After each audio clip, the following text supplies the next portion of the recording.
Okay, so this is the second time that I've had to try and make this because someone decided to come hang out in the hallway and I felt super uncomfortable just sitting in here talking to seemingly no one. But you guys aren't no one, you guys are the guys. So yeah, anyway, this video is not about roleplay stuff, it is about some personal stuff in my life. But it is a very important topic that I like to talk to as many people as I can about, so please don't close it out. Please just watch. If I steal however many minutes of your life away and you hate me for it, then I'm sorry. But it is super important, and it's something that not nearly enough people talk about. And I know that because no one ever talked to me about this before stuff happened to me. So anyway, in case you don't know, I'm Katie. I live just outside of Cleveland, Ohio. Oh my god, my fucking email keeps going off. Go away. See if I can. Nope. Turn my volume off. Okay. Hopefully it shuts up for this, however long this takes. Yeah, I live just outside of Cleveland. I grew up in Cleveland. But this happened in 2009. So the reason I'm bringing this up is because it is February 27th, which means we are almost in March. March 1st is a shitty day for me because my grandma died that day, and last year, well, she died that day last year. It's gonna just be a year for her. And the same day that it happened, like 12 hours later, I got dumped by my ex because I figured out that he had been messing around on me that night before, and he tried to lie about it, and I just have this really fantastic bullshit detector, which is helpful and also a curse because I seem to get quite a bit of bullshit when it comes to stuff like that. But anyway, yeah, so March 1st I lost my grandma. March 2nd, 2009, I lost my sister. So my sister was 10 years older than me, almost to the day. Her birthday was June 25th. Mine is June 26th. So I like to joke and say I was her least favorite 10th birthday present. But in all honesty, I was one of her favorite presents because we have two brothers that are in between us. So there was my sister, there was two boys, and then there was me. And when my mom initially got an ultrasound with me, they told her I was going to be a boy because this was the late 80s and they were almost brand new. I think she got an ultrasound with my younger of my two older brothers, but not my sister or my oldest brother. They weren't offered for those two, but they were just starting to offer them the last couple of kids that my mom had. So yeah, they told them I was going to be a boy. And they found out when I was born that I was not a boy. It kind of shows because I don't have a whole lot of girly, like, little outfits in my first few pictures. There's a couple of, like, dressy looking things that I think probably were gifted to my parents once I was born and they knew that I was a girl. But I'm not 100% sure on that story. Anyway, yeah, we were 10 years apart. We were really close.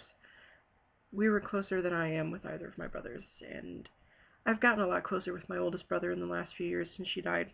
I think he kind of looked at that situation and was like, maybe I should spend more time with my sister, and that's been nice because I love my brother. My other brother I really don't know very well. He has lived in Florida pretty much the majority of my life with his dad and his dad's family and the family that has come out of that. I've seen him, I do love him, I don't know him very well. But my sister I knew. I knew my sister like the back of my hand. I knew her every interest. I knew her favorite color. I knew the kind of music she listened to. Some of it I liked, some of it I hated. I knew what kind of cake she liked. I knew stuff that I shouldn't have known because I was like 16, 17 when she started talking to me about her sex life. But it was okay because that's kind of a sister thing, I guess, especially if your sister's 10 years younger than you. You have a teenage sister and you're in your mid-20s, you're going to want to talk to somebody, but close enough, you're almost an adult. Yeah, we were close. I have a nephew through her. He was born when I was 13. Yeah, I just turned 13. Well, not just, but within the last few months I had turned 13. So when she died, he was 6, I believe. Yeah, he wasn't 7 yet. His birthday's in November. She died in March, so he turned 7 that November, because he was born in 2002. So he was 6 when everything happened. So I'll just kind of, I guess, go through that day with you guys, because that's what matters in all of this, and we're already 6 minutes in. So yeah, March 2nd, 2009 was a Monday. I did not work that day. I had a part-time job at the time. It was my first job. I worked in a library, and I worked 3 days a week, and Monday was not one of them. I was at home. My mom was working. Both my parents were working, but my mom I interacted with the most in this day. It must have been after 3. I don't honestly remember the timeline very well because it's been so long, but I think they told us that most of the stuff that happened started at like noon to 1. I'll get into that more later. But anyway, I was just like on my computer. I remember I think I was on Netflix because I was adding stuff to my DVD queue, and at the time I had both and it didn't cost me extra.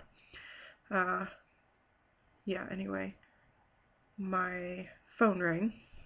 It was my mom, and I answered, and she was like, "Oh, I just got a phone call from Dewey, who was my brother-in-law, and he said that the house is on fire."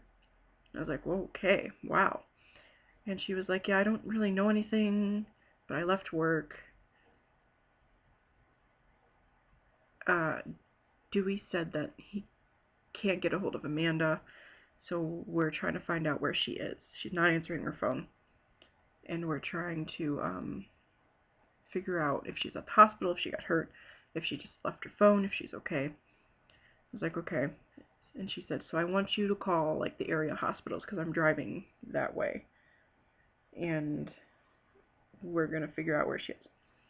So I called the 3 closest hospitals to us. None of them had her by name. I called my mom back and told her, and she was like, "Okay, well, I'll let you know if I find anything out. I'll call Dewey or something." And I was like, "Okay." So I just kind of went back to my thing, like, I didn't really think much of it. I thought it was just going to be something stupid like the toaster caught on fire and the fire department showed up and everyone's fine. It's just been a chaos, and you really don't expect the worst when things like this happen. Or at least I never used to. I kind of do now, but I've learned the hard way, I guess. So yeah, shortly after, my mom called back and said they took Amanda in an ambulance. She doesn't have her ID, so they don't know who she is. But I think someone had told her that she was probably at the closest hospital to there, which was Parma Hospital. And she's like, I'm going there now. I'll let you know when I know something. And I was like, okay, whatever. I was really annoyed.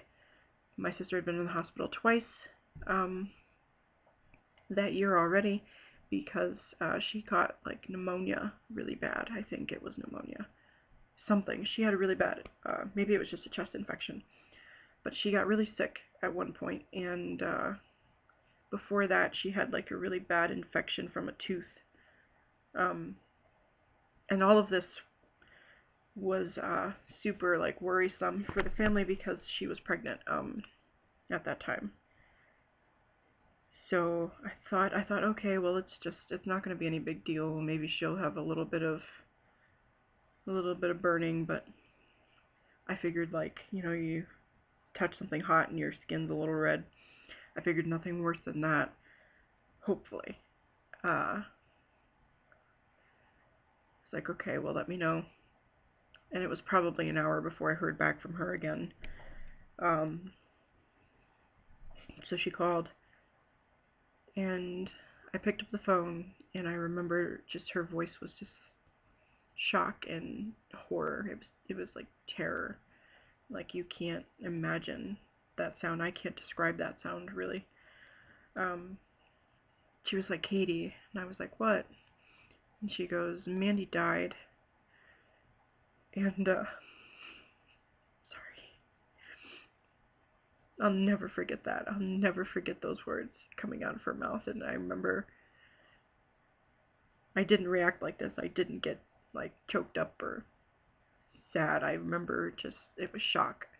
And I was like, no, Mom, whoever told you that was wrong. There's no way. It was just a little fire. It's probably stupid. She was like, no, I saw her. She's gone. And then she said, I need you to call your dad. She was crying. She said, I need you to call your dad and get a hold of him and get him out here because I need him with me. And I was like, okay, I'll do that. And I was okay for a while. And it took a long time to get a hold of my dad because my dad works in a rail shop. And they have to, like, overhead page, I think, or something. And it took a while before I got a hold of him. He was like, what's going on? I was like, Mom just called, and there was a fire, and Amanda died, and she needs you to be with her. She's at Parma Hospital. And he was like, oh, shit. Like, I remember him saying, what? What? What? A lot. He just kept asking me, what? So, yeah. That night I was by myself pretty much until late. All my family was at the hospital. My mom called at one point and asked me if I wanted someone to come pick me up, but I didn't want my dogs to suffer because I had 5 at the time. And I didn't want them to be, like, stuck in their house all night. So I said, no, I'll just stay here. And the news showed up. They posted a story online about it, and it was just like, blah blah, woman pregnant, killed in house fire. Kind of like very basic and very undetailed, and for some reason it really bothered me that it was just a blob online. It was just like this black and white ball of anonymous nothing. Like, it was just like made up. So I emailed them and I told them what her name was, and I sent a picture of her. I wanted people to know it was her. I wanted people to see her. Because when things like this happen, the thing that nobody understands is the depth of a person that is gone from the world. This world will never know what it's missing. So yeah,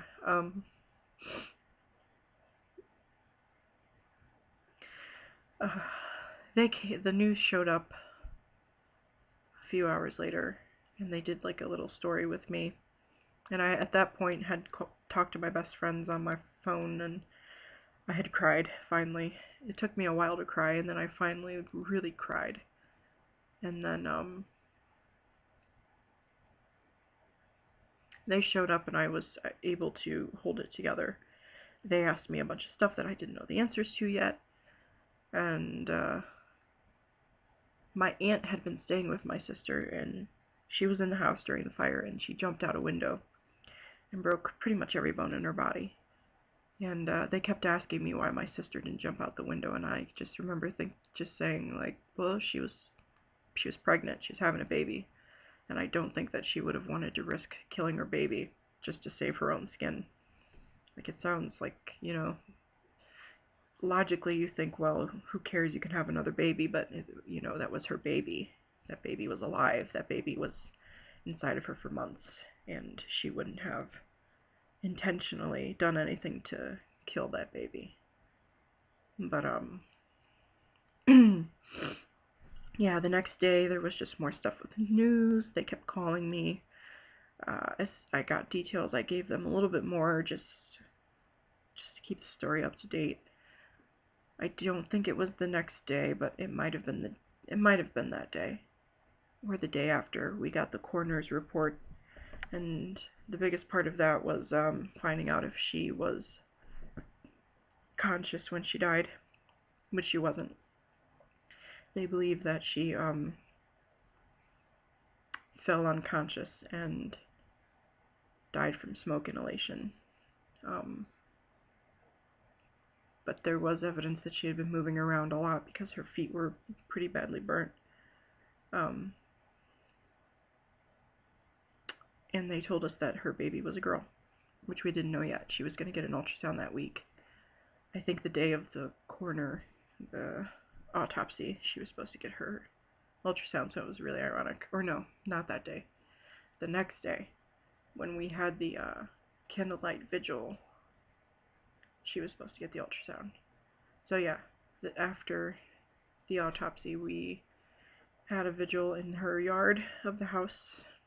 There was like burnt wood in the grass everywhere, and it smelled really bad. And my brother-in-law gave me a ring that was supposedly hers. And it probably was. He gave her a lot of jewelry that he found in people's houses because he worked for like a repo company. And he basically took what he wanted out of the houses that he was cleaning out. Or not a repo, but like foreclosure. Like the bank forecloses on your house, and these are the people they hire to clean it out. And it came out around that time before we buried her that there were no working smoke alarms in the house. There was one. It was in the basement, and it didn't work, but it was like on. And then there was one in a drawer somewhere in the house that wasn't like hooked up or had batteries in it. There was a lot of drama because the fire department is literally right across the street from my sister's house, and it took them 15 or 20 minutes to get there. My parents were really upset about that, but if you think about it, they have to stop what they're doing, get changed, get their shit together, and get on their truck. They don't just leave without the truck just because the house is across the street. So there was a lot of drama about that, why it took so long for them to get to her house. My mom and my brother-in-law ended up suing the city for a time, but they dropped the lawsuit because they were told there was no point.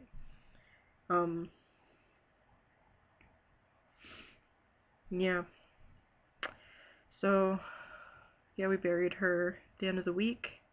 I didn't go back to work, I think, for another week, because it didn't really matter. That job didn't care if I missed time. And it was the worst experience of my life, and for months afterwards, I was haunted by it. I remember just laying in bed and feeling empty. Like, I wasn't tired, but I wasn't, like, okay, and I wasn't hungry. So I never really ate for a time, and then after that passed, you ate everything you could see because you were that depressed. I have not seen my nephew in almost 2 years now, and it's been like that for years. It's been maybe once a year I would see him, and now that his other grandparents are dead, I can't even see him that much.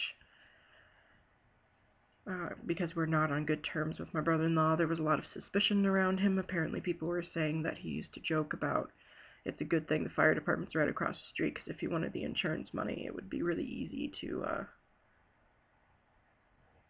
set the house on fire and no one get hurt because the fire department's right there. But I don't know for sure what was said then. But on the first anniversary of her death, he did make a comment to us in the cemetery, like, oh yeah, I killed my wife, and if y'all don't fuck off, I'll set your house on fire too.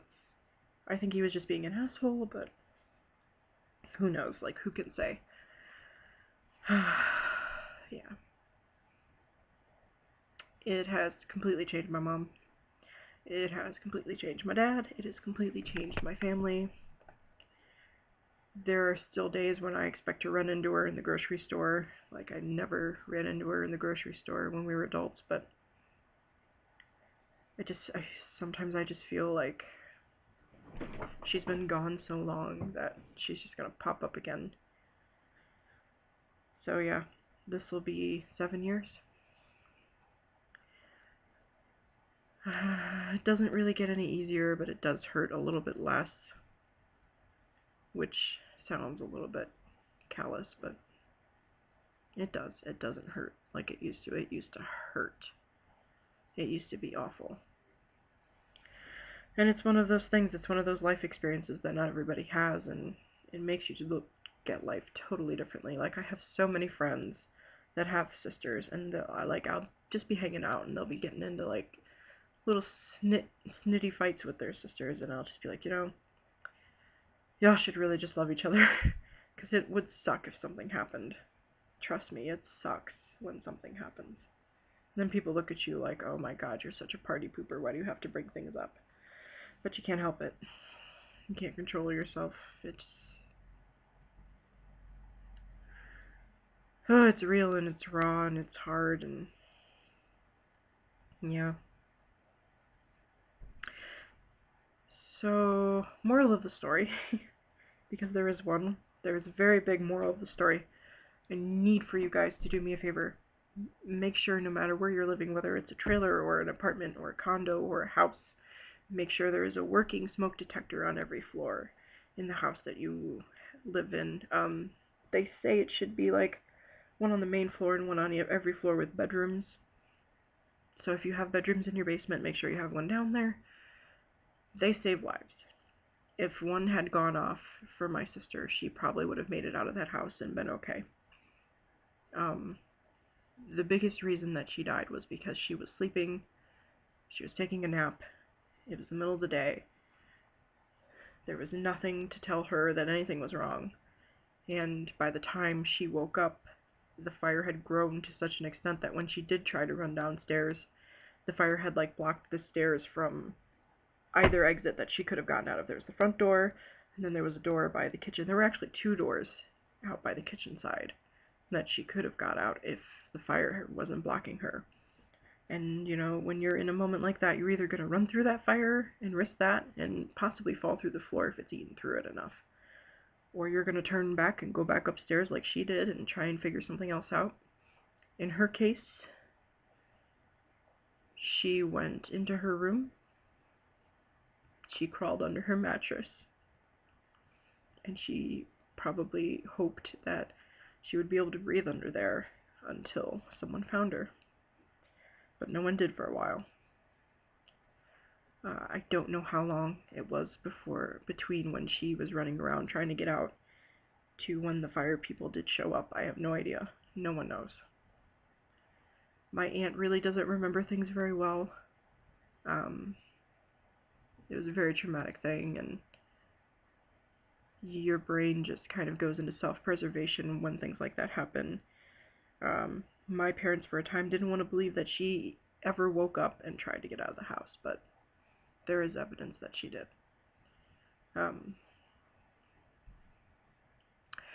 I got to talk to the fire guys a couple of years after it happened.